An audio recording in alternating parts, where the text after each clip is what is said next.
본래 본당에 들어가서 입당해서 예배드리고 했는데 천재지변을 만나서 베트남에서 우리가 이송해 온 장의자가 태풍을 만나서 피난 갔다 옵니다. 그래서 이틀을 미루다 보니까 결국 일정에 차질이 생겨서 한 주를 미루게 됐습니다. 저는 이번 일들을 통해서 사람 마음으로 되는 게 아니라 또 하나님의 때를 기다려야 되는가 보다라는 것을 배우게 되었고요. 또 한 가지는 히람 건축사가 이걸 건축하면서 좀 더 꼼꼼하게 해주겠다고 약속을 해주었습니다. 일주일 시간이 더 벌어졌으니까 말이죠. 이 모든 것 다 하나님의 은혜인 줄로 믿습니다. 오늘은 진짜로 여기서 드리는 마지막 예배입니다.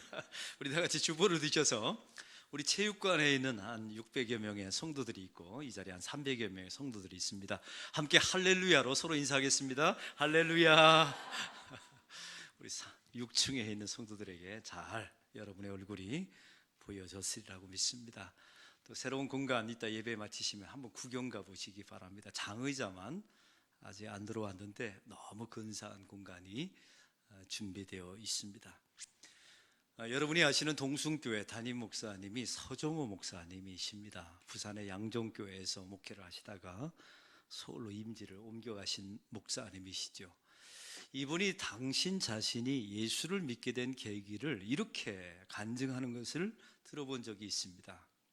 이 서정호 목사님 집안에 아들이 귀했답니다.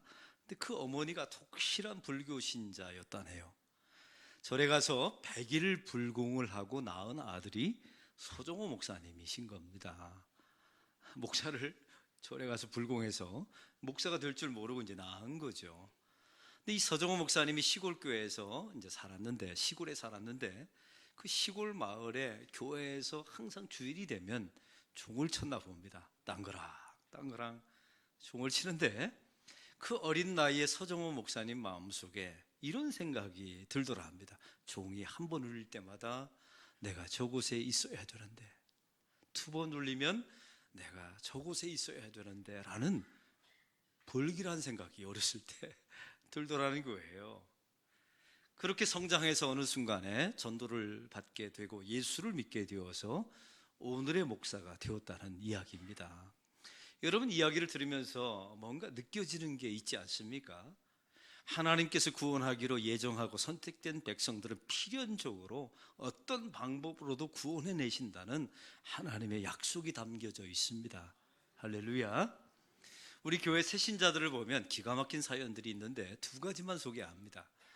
한 2년 전에 우리 교회에 새신자가 한 분이 오셨어요. 이분은 단 한 번도 교회를 다녀본 적이 없습니다. 지나가다가 그날따라 갑자기 마음속에 우리 교회 앞을 쭉 지나가는데 교회에 들어가 보고 싶은 마음이 있더라는 거예요. 그래서 누군가에게 이끌리다시피 교회를 들어왔는데 그게 마침 주일이었답니다. 그리고 마침 3부 예배 중이었던 거예요.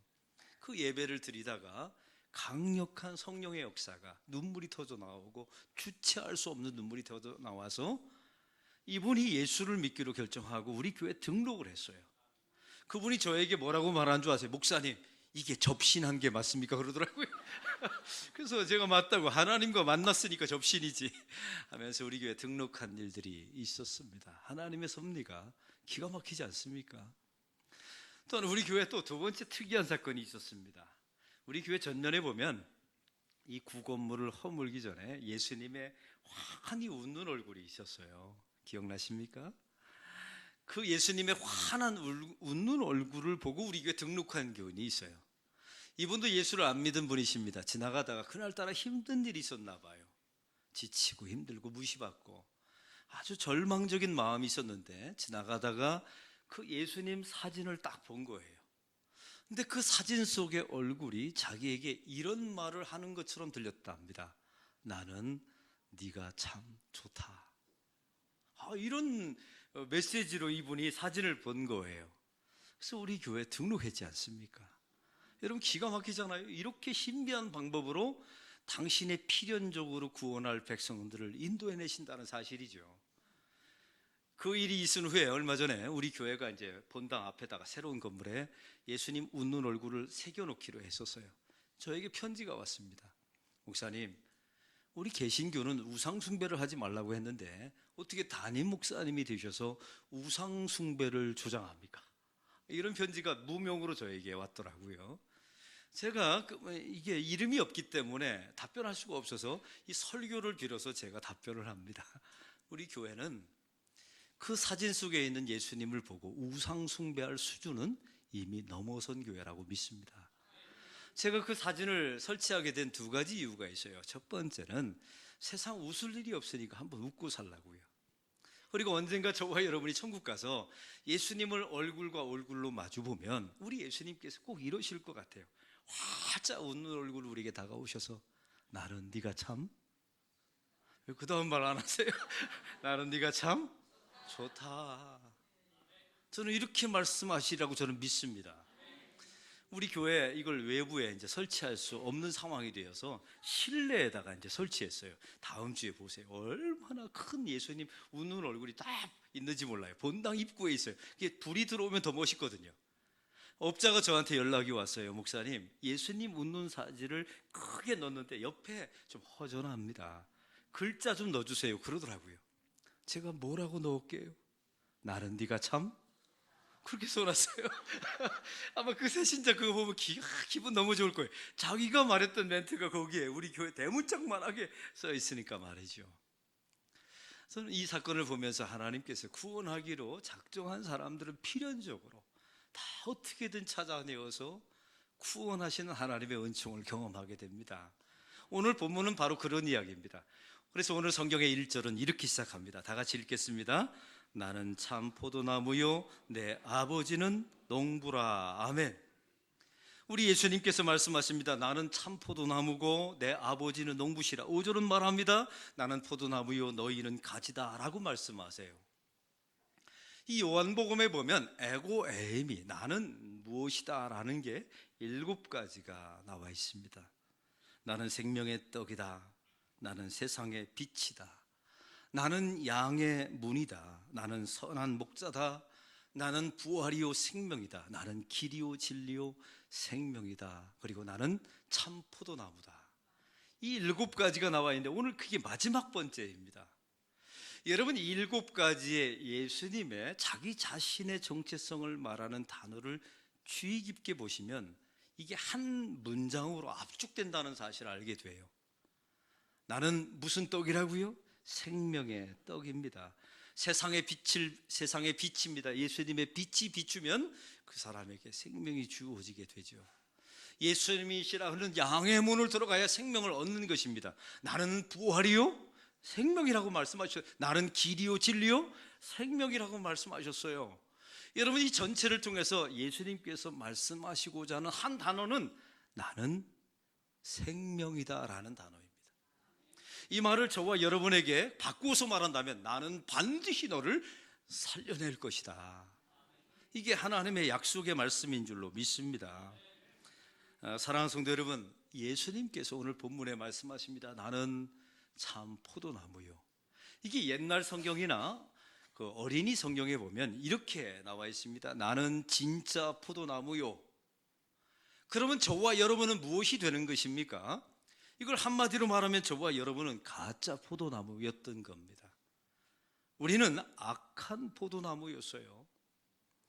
우리는 들포도나무였습니다. 이것을 한마디로 말하면 성경은 우리를 죄인이라고 말한 거예요. 저와 여러분이 왜 가짜 포도나무입니까? 왜 들포도나무? 왜 악한 포도나무입니까? 우리 예수님만, 우리 하나님만 유일한 예수님만 진짜 포도나무임을 우리가 믿지 않았지 않습니까? 처음에는. 그리고 우리가 진짜 포도나무인 것처럼 위장하면서 자기 자신을 숭배하며 살아오지는 않았나요? 그래서 우리가 들포도나무였던 거예요. 하나님을 절대 의존하지 않았습니다. 그래서 우리가 가짜 포도나무인 겁니다. 하나님께로부터 나의 모든 능력과 에너지와 힘을 다 공급받아서 살아야 되는데 자기 의지와 노력으로 무엇인가 되는 것처럼 하면서 살았던 존재예요. 그래서 우리는 들포도나무였던 거예요. 하나님을 이용해서 자기 자신의 유익을 추구하려 했던 우리의 모습 기억나지 않습니까? 그래서 우리는 들포도나무였어요. 가짜 포도나무, 악한 포도나무였던 거예요. 이 말씀을 통해서 우리가 알아야 되는 게 있습니다. 그래서 우리가 열매를 맺으면 다 쓸모없는 열매를 맺게 된 거예요. 우리가 선하게 살고 싶었죠. 의롭게 거룩하게 살고 싶지 않은 사람이 어디 있겠습니까? 근데 우리가 열매를 열면 맛이 없고 먹을 수 없는 들포도가 열리게 되는 거예요. 그래서 우리가 항상 부르는 노래가 있었죠. 보소서 주님, 내 마음에 선한 것이 하나도 없습니다. 주님 마음 내게 주소서. 주님 마음 내게 주소서. 이렇게 기도할 수밖에 없는 저와 여러분의 존재예요. 우리는 열매만 열면 악한 열매가 맺어져요. 처음에는 좋은 것 같지만 결국 악한 열매, 가짜 열매를 맺어낼 수밖에 없다는 사실이죠. 예수 믿는다는 의미는 무엇입니까? 저와 여러분이 들포도나무였다는 사실을 인정하는 데서부터 시작되는 겁니다. 할렐루야. 성경에 보면 그러면 예수님께서 진짜 부도나무, 참 포도나무였다는 사실을 이미 성경에 예언되어 있어요. 우리 예수님께서 어떤 포도나무였는지, 그리고 이 땅에 오셔서 어떤 사역을 하실 것인지에 대해서 성경은 이미 수천 년 전에 예언해 놓으셨습니다. 창세기 49장 11절에 보면 야곱의 유언이 나와요. 야곱에게는 12명의 아들들이 있었습니다. 그게 12지파이지 않습니까? 이 야곱이 마지막 임종 직전에 아들들을 쫙 모아놓고 그들에 대해서 예언을 해줘요. 근데 여러분, 다른 사람의 내용은 볼 필요가 없는데 유다를 향한 예언을 깊이 보셔야 합니다. 왜냐하면 유다는 결국 예수님의 조상이 되고 유다의 혈통을 통해서 이 땅에 메시아 예수님이 이 땅에 오지 않습니까? 아버지 야곱이 유다에게 이제 예언을 합니다. 잘 들어보십시오. 그의 나귀를 포도나무에 매며 그의 암나귀 새끼를 아름다운 포도나무에 맬 것이며 또 그 옷을 포도주에 빨며 그의 복장을 포도주에 빨리로다. 여러분, 이 말씀을 통해서 예수님께서 유다의 자손으로 오실 메시아가 두 가지에 대한 예언이 말씀 속에 드러나 있습니다. 오늘 성경을 보십시오. 그의 나귀를 포도나무에 매며, 어디서 기억나는 게 없어요? 예수님께서 예루살렘 입성하시게 될 때 어린 나귀를 타고 입성하시잖아요. 그 어린 나귀가 동구 밖에서 마을에 매어 있을 것이다. 한 번도 매어보지 않은 그 어린 나귀를 나에게 풀고 오라. 제자들이 갔을 때 어린 나귀가 매어 있었어요. 포도나무에. 여러분, 이것을 성경이 예언해 놓고 있는 거예요. 또한 그의 암나귀 새끼를 아름다운 포도나무에 맬 것이며, 이게 비유적인 표현인데요. 예수님께서 암나귀 새끼를 타고 예루살렘에 십자가를 지러 입성하십니다. 근데 그 암나귀 새끼 등에 누가 타고 계세요? 예수님이 타고 계십니다.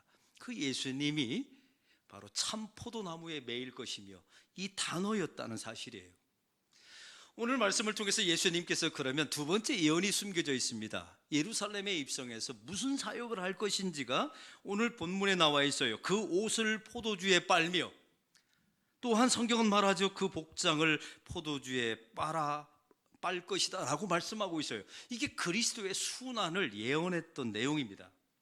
자신의 피로 자신의 옷을 붉게 물들이는 사건이, 예수님이 이 땅에 유다 너의 자손을 통해서 오신 메시아가 이 일을 행할 것이라는 사실을 예언해 놓으신 것입니다. 사랑하는 성도 여러분, 들포도나무와 악한 포도나무, 또한 우리가 알고 있는 이 가짜 포도나무인 저와 여러분이 열매를 맺으면 다 쓸모없는 열매를 맺어요. 그 쓸모없는 열매는 다 짓밟힘을 당해야 합니다. 그리고 불살라져야 돼요. 근데 성경을 보십시오. 예수님께서 들포도나무, 가짜 포도나무, 악한 포도나무를 구하기 위해서 예수님이 대신 십자가에서 자기의 피로 자기 자신을 적시신 거예요. 본래 나의 옷을 나의 피가 적셔야 합니다. 그리고 나의 복장을 나의 죄값의 피로 나의 옷을 빨아야 돼요. 근데 이걸 예수님께서 대신해 주시고 우리를 잘라다가 참 포도나무이신 예수님에게 접붙여 주신 줄로 믿습니다. 여러분, 제사장을 보십시오. 제사장이 복장이 아주 멋있어요. 이 제사장의 복장을 보면 얼마나 화려하고 멋진지 모릅니다. 그 제사장이 어린 양을 데리고 들어가서 산채로 잡아요. 그 피가 튈 것 아닙니까? 오늘 성경에 창세기 49장 11절에 예언해 놓은 내용이 바로 그거예요. 더군다나 예수님께서는 자기 자신이 제물이 되어 주셨어요. 자기의 모든 제사장의 복장이 자기의 피로 범벅이 되어서 피로 빨래할 수밖에 없는 그런 십자가를 예수님께서 지신 것입니다. 이 들포도나무였던 악한 포도나무, 이 가짜 포도나무였던 저와 여러분이 구원받을 수밖에 없는 필연성이 어디에 있습니까? 우리를 잘라다가 십자가에서 예수님께서 대신 짓밟혀 주시고, 예수님의 옷에 대신 제사장의 옷에 내 피가 적셔야 되는데 예수님이 대신 적셔 주셔서 우리를 구해 주신 줄로 믿습니다. 그리고 우리를 예수님에게 접붙여 주신 거예요. 사랑하는 성도 여러분, 이것이 바로 우리가 구원받을 수밖에 없는 필연적인 첫 번째 이유입니다.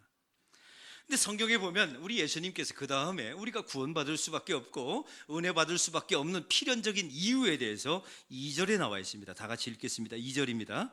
물은 내게 붙어 있어 열매를 맺지 아니하는 가지는 아버지께서 그것을 제거해 버리시고, 물은 열매를 맺는 가지는 더 열매를 맺게 하려 하여 그것을 깨끗하게 하시느니라. 아멘.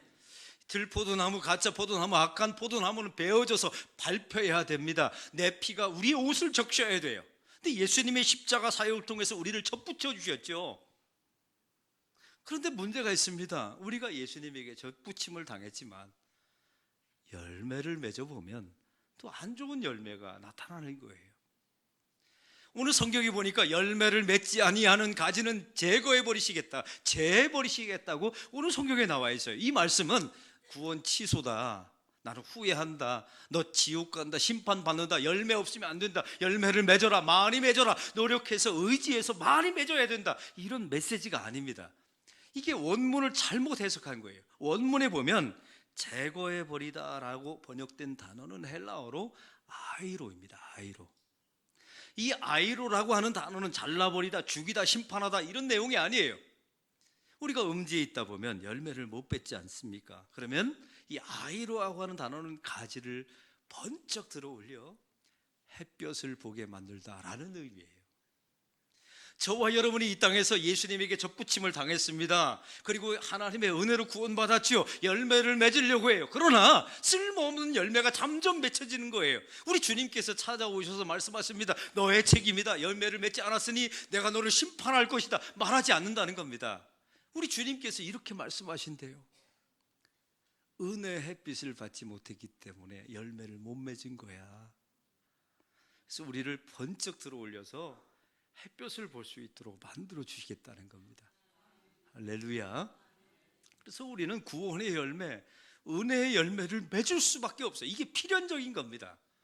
또한 오늘 성경은 말합니다. 열매를 맺는 가지는 열매를 더 맺게 하기 위하여 깨끗하게 하였느니라. 이게 원문의 헬라어에 보면 카다로이라고 나와 있습니다. 이 말의 뜻은 가지치기라는 뜻이에요. 우리가 나이가 점점 들고 예수를 오래 믿으면 사실은 열매가 줄어들잖아요. 늙은 가지는 열매를 못 맺지 않습니까? 그때 주님께서 우리를 가지치게 해주신다는 겁니다. 그 가지치게 하면 열매가 나타나지 않습니까? 저희 부모님이 시골에서 목회를 하셨어요. 마당에 나무도 있었고 제가 나무를 직접 키워본 경험도 있습니다. 이게 봄이 돼서 이제 여름까지의 나무를 키워보면 열매를 맺으려면 반드시 해야 되는 게 가지치기예요. 이 가지치기를 하려면 두 가지를 알아야 합니다.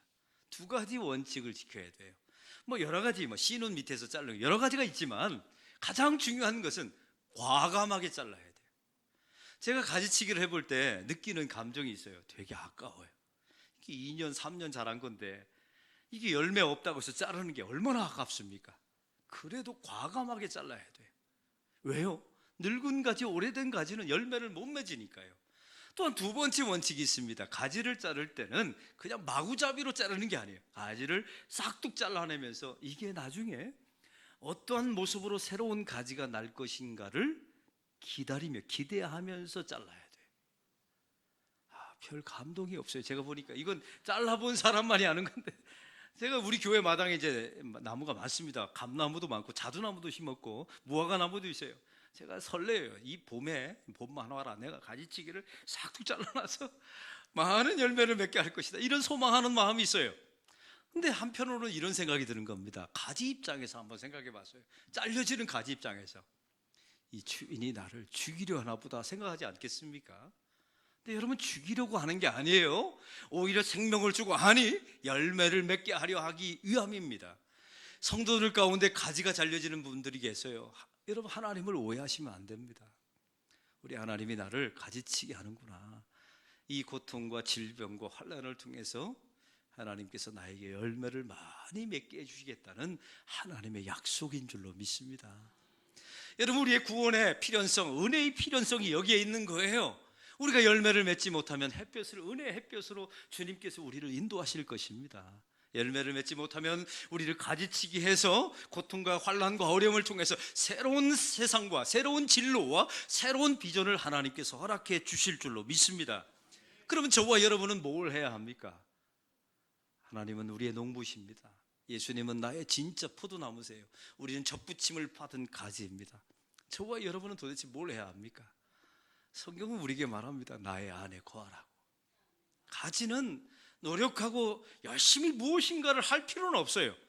가지가 해야 되는 몇 가지 덕목이 있습니다. 첫째는 그리스도로부터 자기 자신의 모든 자양분을 공급받아야 돼요.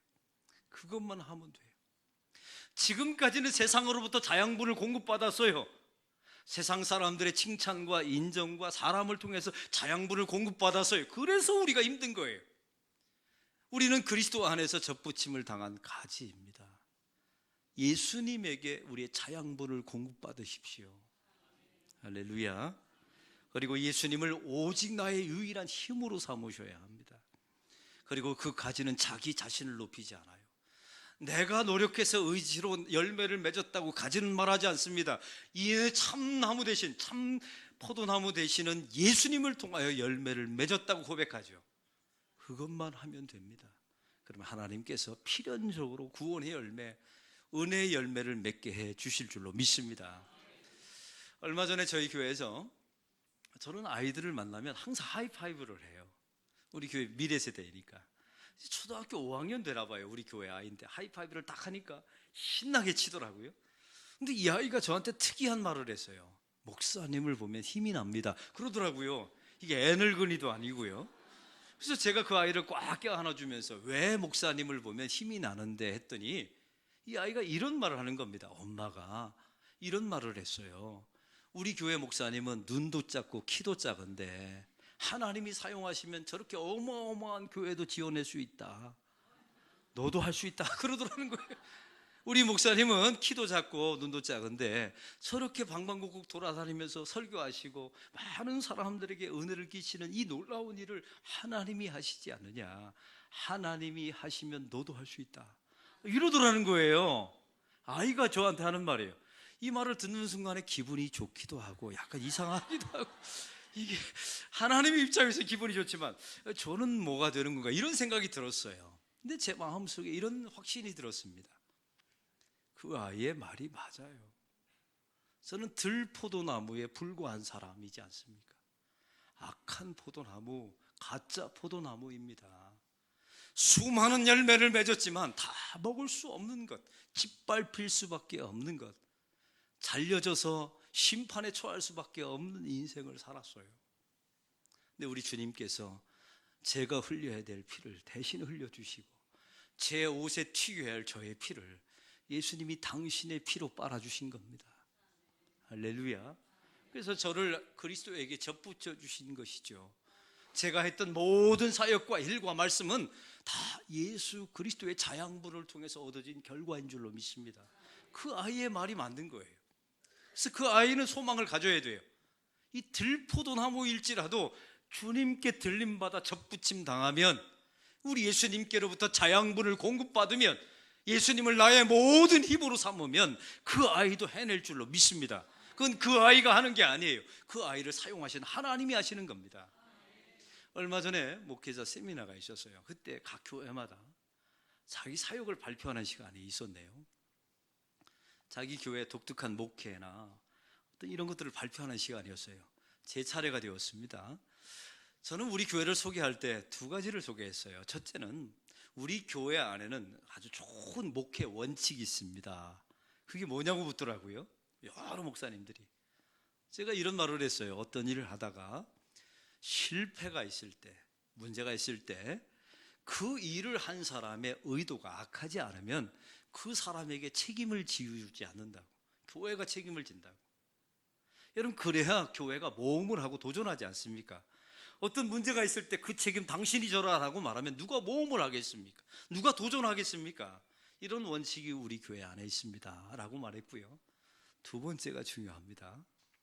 아무리 악한 의도로 했을지라도 문제 실패가 나타났을 때 많은 교인들 앞에, 교회 앞에서 제가 잘못했습니다, 이건 나의 악의 결과입니다 라고 회개하고 잘못한다면 우리 교회는 반드시 용서한다는 원칙이 있습니다 라고 제가 이야기를 했어요. 저는 이야기를 하면서 사실은 약간 이렇게 우쭐했거든요. 왜냐하면 이런 원칙을 통해서 우리 교인들이 혜택을 보게 될 것이다, 이런 생각을 가졌어요.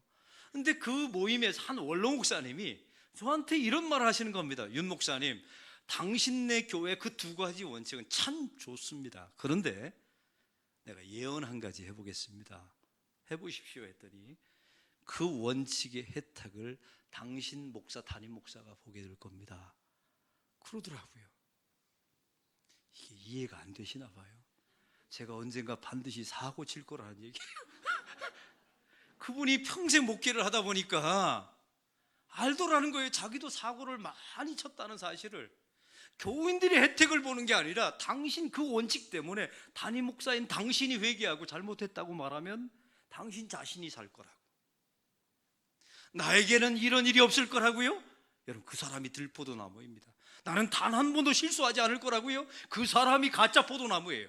우리는 열매를 맺으면 다 쓸모없는 것을 맺었어요. 여러분, 가정도 마찬가지 아닙니까? 여러분이 무엇인가 처음부터 악하지는 않았잖아요. 근데 맺어보면 들포도나무, 맺어보면 나쁜 포도나무, 맺어보면 가짜 포도나무, 포도 열매가 다 맺혀지지 않았습니까? 우리가 짓밟혀져야 되고 우리가 잘려져서 심판의 아궁이 속에 던져져야 되는 존재였어요. 예수님께서 이 땅에 오셔서 당신 자신이 죄물이 되어 주셨고 당신의 옷에 우리의 피가 아니라 당신 자신의 피로 빨아주셔서 우리를 구원해 주신 줄로 믿습니다. 그 결과로 우리가 예수님에게 접붙임을 당한 거예요. 우리가 접붙임을 당한 후에도 열매를 아무리 맺어도 열매가 안 맺어지는 겁니다. 그때 주님께서 우리를 찾아오셔서 너 심판이다, 너 잘라버리겠다라고 말씀하지 않으시고 햇볕을 받지 못해서 그런 거야, 은혜의 햇빛이 부족해서 그런 거야, 우리를 번쩍 들어 올려서 은혜의 햇빛에 주님께서 비춰주시겠다는 약속입니다. 그리고 나이가 점점 들어서 연수가 오래되면 열매가 당연히 맺혀지지 않죠. 그때 그 아픈 고통과 환난을 통해서 가지치김을 당하고 이건 너를 죽이는 게 아니라 정말 좋은 열매를 맺기 위한 하나님의 은총임을 알라고 주께서 말씀하십니다. 그래서 저와 여러분은 구원의 열매, 은혜의 열매를 반드시 맺을 수밖에 없다는 사실입니다. 주의 안에 거하십시오. 여러분의 모든 에너지를 예수님께로부터 공급받으십시오. 우리 예수님에게 여러분의 소망을 두십시오. 그리고 그 가지는 나의 노력과 의지로 행한 것이 아니라 맺혀진 모든 열매에 대하여 하나님께 영광을 돌리는, 이것은 나의 업적이 아니라 우리의 진짜 포도나무 되신 예수님 때문입니다. 고백하는 것이 하나님의 백성인 줄로 믿습니다. 그러면 하나님께서 여러분의 인생 속에, 여러분의 가문 속에 주님께서 원하시는 좋은 구원의 열매, 은혜의 열매를 반드시 주께서 맺어주실 줄로 믿습니다. 하나님 아버지, 오늘 말씀을 통하여 우리에게 주신 구원의 필연성, 열매의 필연성, 은혜의 필연성을 말씀해 주심을 감사합니다. 우리가 본래 들포도나무, 가짜 포도나무, 악한 포도나무임을 알고 인정케 하여 주옵소서. 제사장 되신 예수님의 옷에 예수님의 피를 튀기시고 그 예수님의 피를 바르셔서 우리를 구원해 주심을 감사합니다. 우리를 접붙여 주심을 감사합니다. 또한 우리가 열매가 없을 때마다 책망치 아니하시고 은혜의 햇빛으로 우리를 인도하시고 가지치게 해주셔서 열매를 반드시 맺게 해주신다 약속해 주심을 감사합니다. 주 안에 온전하게 거하는 가지로서 참 포도나무 안에 온전히 거하는 믿음의 백성들이 되게 하옵소서. 예수 그리스도의 이름으로 기도하옵나이다. 아멘.